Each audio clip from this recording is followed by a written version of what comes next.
ప్రేసల ప్రభువును రక్షకుడైన యేసుక్రీస్తు మహిమగల నామములకు స్తోత్రములు. మీ అందరికీ కూడా వందనాలండి. దేవాది దేవుడు ఈ రోజు మనల్ని ప్రేమించి మనకిస్తున్న వాక్యాన్ని అందుకొని ఆ పరిశుద్ధి చేత ఆశీర్వదించబడి ముందుకెళ్దామండి. ఇది నా వాక్యం మనకు అనుగ్రహిస్తున్న దేవుడు ఇస్తున్నటువంటి వాక్యము. మార్కు సువార్త 3వ అధ్యాయము 5వ వచనమును దేవుడు మనకిస్తున్నారండి. ఆయన వారి హృదయ కాఠిన్యమునకు దుఃఖపడి కోపముతో వారిని కలియజూచి నీ చెయ్యి చాపమని ఆ మనుషునితో చెప్పాను. వాడు తన చెయ్యి చాపగా అది బాగుపడెను అని దేవుడు సెలవిస్తున్నాడు అన్న చెప్తున్నాడు. అంటే ఇక్కడ ఏముందండి? ముందుగా దేవునికి కోపం వచ్చిన సందర్భం ఉంది. రెండవదిగా బాగుపడాలి అని అనుకుంటున్న వ్యక్తి ఉన్నాడు. మూడవదిగా ఆ వ్యక్తిని యేసయ్య స్వస్థపరచడం. ఇవి 3 కనిపిస్తున్నాయండి ఈ వాక్యములు. ఇప్పుడు మొదటిగా తెలుసుకుందాం, యేసయ్యకు ఎందుకు కోపం వస్తుంది, ఎందుకు ఆయనకు కోపం వస్తుంది అని తెలుసుకుందాం. మొదటి వచనం నుంచి, సమాజ మందిరములో ఆయన మరలా ప్రవేశింపగా అక్కడ ఊచ చెయ్యగలవాడు ఒకడుండెను. అచ్చటి వారు ఆయన మీద నేరము మోపవలెనని ఉండి విశ్రాంతి దినమున వానిని స్వస్థపరచునేమో అని ఆయనను కనిపెట్టుచుండేది. ఆయన నీవు లేచి మధ్యను నిలువమని ఊచ చెయ్యగలవానితో చెప్పి అని ముందుగా చెప్తున్నాడండి. ఇక్కడ యేసయ్య సమాజ మందిరంలోనికి వెళ్ళినప్పుడు అక్కడ ఉన్న జనాలు కొంతమంది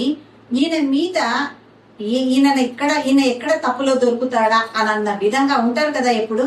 సో అటువంటి వాళ్ళు అక్కడ చాలా మంది ఉన్నారు. వాళ్ళు కూడా యేసయ్యను చూడాలని చెప్పి ఎక్కడైతే ఆయన మీద నేరం మోపాలని వాళ్ళు చూస్తున్న సమయంలో విశ్రాంతి దినమున, అంటే పునరుత్థాన దినమున, మనం ఆదివారం అని దేవుడి సన్నిధిలో ఉంటాం. సో ఆ విశ్రాంతి దినమున వానిని స్వస్థపరచునేమో అని ఆయనను కనిపెట్టుచుండిరి. అంటే సో ఆదివారం రోజు మనం చర్చికి ఎలా వెళ్ళాలి అని ముఖ్యంగా మనం తెలుసుకున్నాము దేవునిలో. అదే రోజు మరి స్వస్థత కార్యక్రమాలు కూడా జరుగుతాయా, ఇవన్నీ యేసయ్య ఆ రోజు పెట్టుకుంటాడా అని అన్న విధంగా, అంటే తప్పు వెతికే వాళ్ళకి అన్ని తప్పులే కనిపిస్తాయి కదండి. అది యేసయ్య దగ్గర యేసయ్యను కూడా విడిచిపెట్టలేదు. సో ఆ విధంగా వాళ్ళు విశ్రాంతి దినమున వానిని స్వస్థపరచనేమో అని ఆయనను కనిపెట్టుచుండేది. ఆయన నీవు లేచి మధ్యను నిలువమని ఊచ చెయ్యగలవానితో చెప్పి వారిని చూచి, విశ్రాంతి దినమున మేలు చేయుట ధర్మమా, కీడు చేయుట ధర్మమా, ప్రాణరక్షణ ధర్మమా, ప్రాణ హత్య ధర్మమా అని యేసయ్య అడుగుతున్నాడు. ఇక్కడ అవసరత కలిగిన వ్యక్తి ఉన్నాడు, స్వస్థపరచు పరలోక తండ్రి ఉన్నాడు. కానీ అక్కడ యేసయ్య అక్కడ ఉన్నటువంటి ఆ జనాలను ప్రశ్నిస్తున్నాడండి. ఆ ప్రశ్న ఎలా ఉంది అనంటే, ఆ ఊచ చేయగలవాడిని మధ్యకు రమ్మని పిలిచి ఆయన ముందు నిలబెట్టుకొని వెంటనే అక్కడున్న జనాలతో నిలబడి యేసయ్య అంటున్నాడు వాళ్ళతో, విశ్రాంతి దినాన్ని మీరు అనుకుంటున్నారు కదా, ఆ విశ్రాంతి దినాన మేలు చేయడం ధర్మమా లేక కీడు చేయడం ధర్మమా? మేలేం జరగబోతుంది? యేసయ్య అతన్ని స్వస్థపరిస్తే మేలు జరుగుతుంది. కీడేం జరగబోతుంది? యేసయ్య అతన్ని స్వస్థపరచకుండా వదిలిపెట్టేస్తే ఇంకా అక్కడ అతను స్వస్థపడడు కాబట్టి కీడు కిందికే వస్తుంది. అంటే విశ్రాంతి దినం ఒకటి వచ్చింది, కానీ ఒకనికి నేను మేలు చేయుట ధర్మమా లేక కీడు చేయుట ధర్మమా? రెండవది ప్రాణ రక్షణ ధర్మమా, ప్రాణ హత్య ధర్మమా అని గొప్ప మాట దేవుడు వాళ్ళందరినీ ప్రశ్నిస్తున్నాడండి. అడిగాను. అందుకు వారు ఊరకుండిరి. ఆయన వారి హృదయ కాఠిన్యమునకు దుఃఖపడి కోపముతో వారిని కలియజూచి. ఏం చేశాడు యేసయ్య?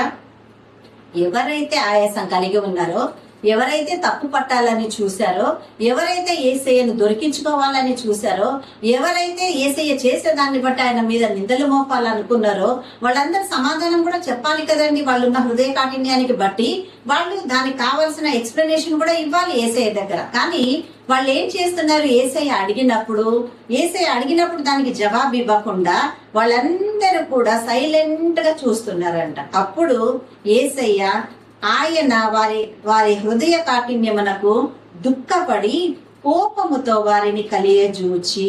అప్పుడు కోపం వచ్చిందండి యేసయ్యకి. ఎందుకు వచ్చింది? ఒక మంచి చెయ్యబోతున్నాను, నా ద్వారా ఒక మంచి స్వస్థత జరగబోతుంది. నిజంగా దేవుని పిల్లలైతే దాన్ని ఎంకరేజ్ చేయాలి, ప్రోత్సహించాలి. కానీ దాన్ని ఆటంకపరిచే విధంగా ఉండకూడదు కదా. అంటే ఆటంకపరిచేది ఎవరు? లోకానుసారులైన వాళ్ళు. వాళ్ళకున్న పనులే అవేనండి. వాళ్ళకి ఇంకే పని పాటలు ఉండవు. వాళ్ళు ఎప్పుడు కూడా ఎవరు దొరుకుతారా, ఎవరితో ఏం చేద్దామా, ఎవరి మీద అపవాదులు వేద్దామా, ఎవరిని మనశ్శాంతి లేకుండా చేద్దామా అని అన్నది చూస్తుంటారు. ఇక్కడ లోకరక్షకుడైన యేసయ్యను కూడా విడిచిపెట్టలేదండి వాళ్ళు. వెంటనే వాళ్ళు అడిగిన దానికి యేసయ్య అన్నాడు, ఆయన ఇప్పుడు నేను ఇతన్ని స్వస్థపరచాలా లేదా అని అన్నదానికి జవాబుగా వాళ్ళ దగ్గర మాట్లాడుతూ ఆయన అంటున్నాడు, ఈ విశ్రాంతి దినాన మేలు చేయడం బెటరా లేక కీడు చేయడం బెటరా? లేక ఒకనికి ప్రాణరక్షణ ధర్మమా, ప్రాణ హత్య ధర్మమా అని వాళ్ళని ప్రశ్నించినప్పుడు వాళ్ళు ఇన్ని చేయాలనుకున్న వాళ్ళు యేసయ్యను తప్పు పట్టాలని చూసిన వాళ్ళు జవాబు కూడా చెప్పాలి కదా. కానీ వాళ్ళు చెప్పకుండా అదే విధంగా మౌనంగా ఉండిపోయేసరికి యేసయ్యకు అక్కడ వారి హృదయ కాఠిన్యాన్ని బట్టి కోపం వచ్చిందండి. కోపం వచ్చి వెంటనే అతను చేస్తున్నాడు, ఎవరైతే ఊచ చేయగలిగిన వ్యక్తి అయితే ఉన్నాడో ఆయన్ను పిలిచి యేసయ్య అంటున్నాడు, నీ చెయ్యి చాపమని ఆ మనుషునితో చెప్పాను. వాడు తన చెయ్యి చాపగా అది బాగుపడాను. అంటే స్వస్థత వచ్చింది. ప్రియ దేవుని బిడ్డ, ఈరోజు నువ్వు కూడా కొన్ని ఆచారాలు వ్యవహారాలు కలిగి ఈరోజు ఆదివారం, ఈ రోజు సోమవారం, లేక ఈ రోజు మంగళవారం నేను ఇది చెయ్యొద్దు, అది చెయ్యొద్దు, నేను శకునాలు చూడాలి, నేను వాళ్ళని అడగాలి, వీళ్ళని అడగాలి అని నువ్వు చూసుకుంటూ దేవుళ్ళు ఆగిపోతున్నావా? ఈరోజు నువ్వు కూడా అలా నిలబడిపోతే నిన్ను కూడా ప్రశ్నించడానికి ఒక వ్యక్తి ఉన్నారు. ఆయన పేరు యేసయ్య. ఆయన ఇక్కడ వీళ్ళని కూడా ప్రశ్నించాడు కదా, ఏమని? ఒకరికి మేలు చేయడం ధర్మమా లేక కీడు చేయడం ధర్మమా? మేలు చేయాలి అని అంటే ఈ రోజు నువ్వు వెళ్ళొద్దా అనుకుంటున్నావు, మరి రేపటి దాకా ఆ మేలు ఆగి ఉంటుందా? కీడు జరగకుండా ఉంటుందా? ఒకవేళ ఒకరికి ప్రాణం ధర్మమా లేక హత్య ధర్మమా అని అడుగుతున్నాడు. మరి రేపే చేస్తే అయిపోతుంది, ఈ రోజు కాకుండా, ఈ రోజు మంచి రోజు కాదు చెడ్డ రోజు అని అనుకుంటే రేపు నువ్వు అతనికి కీడు జరగకుండా హత్య జరగకుండా ఉండాలంటే ప్రాణధర్మం చేయాలి అని అంటే అది నిలబడుతుందా? కాదు కదా. అంటే కాలము సమయములు దేవుని ఆధీనంలో ఉన్నాయి. అది ఆయనకు తెలుసు కాబట్టి ఆయన ఏమంటున్నాడు, వెంటనే అడిగాడు, వాళ్ళు జవాబు చెప్పలేదు, కోపం వచ్చింది. వెంటనే ఆయన ఏం చేసేసాడు, ఆ వ్యక్తిని ఎదుటకు పిలిచి అతన్ని చెయ్యి చాపమని పిలిచి వెంటనే ఆయన నీ చెయ్యి చాపమని ఆ మనుషునితో చెప్పాను. వాడు తన చెయ్యి చాపగా అది బాగుపడిపోయింది. అంటే యేసయ్యతో ఉంటే స్వస్థత కలుగుతుంది. యేసయ్యతో ఉంటే ఆయన కృపను మనం చూడగలం. యేసయ్యతో ఉంటే ఆయన కనికరాన్ని పొందగలం.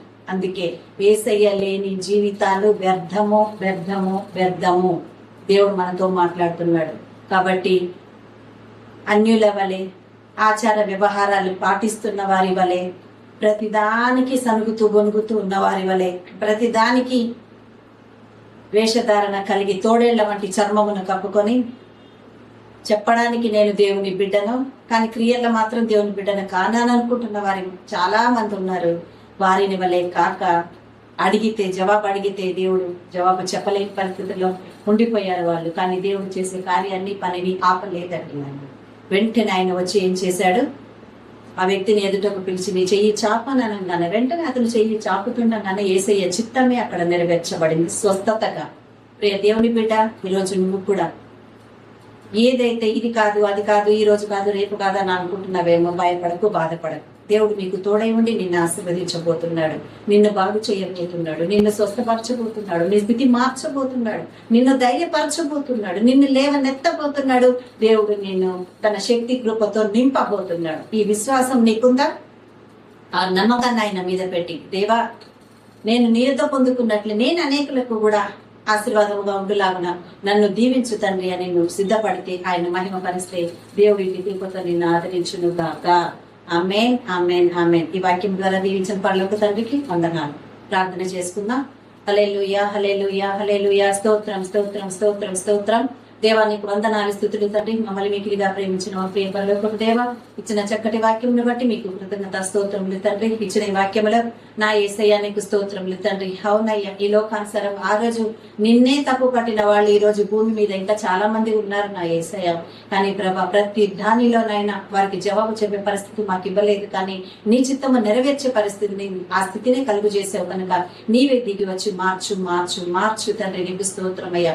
ప్రతి ఒక్కరిని ఆదరించవు. ఈ రోజు ఏ బిడ్డలైతే కృంగిన స్థితిలో ఉండి అయ్యా బాధపడుతున్నారు, ఎవరైతే ప్రభా అంగలారుస్తూ నీ ముందు అయ్యా గబ్బోలు పెడుతున్నారు, వారందరినీ జ్ఞాపకం చేసుకుని శాంతి సమాధానంతో నింపు. ఇక్కడ ఊచొచ్చింది అంటే స్వస్థత, కానీ ఏ బిడ్డలైతే స్వస్థతలు కానీ అయ్యా ఏంటి పరిస్థితులు మారకుండా నీ ఆశీర్వాదములు కానీ సమాధానము కానీ విడుదల కానీ చూడలేని స్థితిలో ఉన్నారు వారి ఎదుటకు అయ్యా ఇదిగో తండ్రి నీ వాక్కును పంపి వారిని బాగు చేయమని ప్రార్థిస్తున్నాను. ఈ వాక్కును పంపి నీవు బాగు చేస్తున్నావని నమ్ముచున్నాము మా యేసయ్య. మీకు స్తోత్రము. ప్రతి బిడ్డను మీరు ఓదార్చి లేవనెత్తుకొని దీవించి కనికరించి మీరు మహిమ పొందమని మీ చేతులకు సమర్పించుకుంటూ ప్రార్థిస్తున్నాను తండ్రి. అయ్యా ప్రపంచ దేశాల మీద మీ హస్తాన్ని నడిపించండి. రాజకీయ నాయకులకు చక్కటి జ్ఞానమును దయచేయండి. యథార్థముతో తండ్రి నాయన స్వార్థాన్ని విడిచిపెట్టి యథార్థ హృదయముతో పరిపాలించే జ్ఞానముతో నింపమని వేడుకుంటున్నాము నా యేసయ్య. దేవానికి స్తోత్రమే.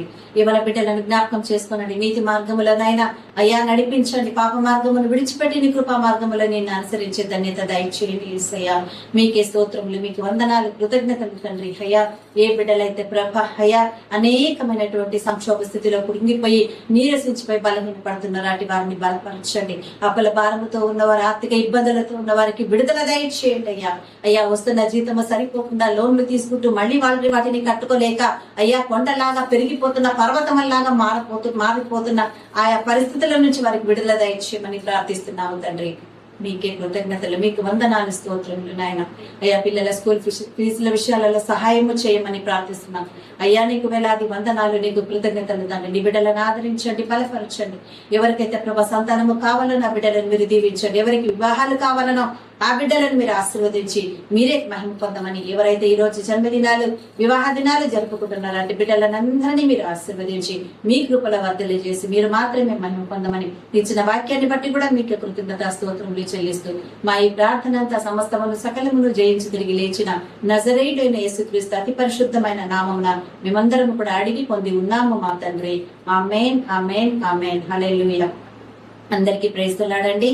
ఈ రోజు ఈ వాక్యం ద్వారా మేము ఆదరించబడ్డాం. ఈ వాక్యం అందరికీ చేరాలని ప్రార్థిస్తూ సహకరించాలనుకుంటున్నటువంటి ప్రతి వారికి కూడా నేను వందనాలు చెల్లించుకుంటున్నాను. ఈ వాక్యం ఇంకా అందరికీ చేరులాగా ఈ ఛానల్ ని ముందుగా సబ్స్క్రైబ్ చేసుకుని షేర్ చేయండి. అందరికీ ప్రైజ్ ది లార్డ్ కూడా.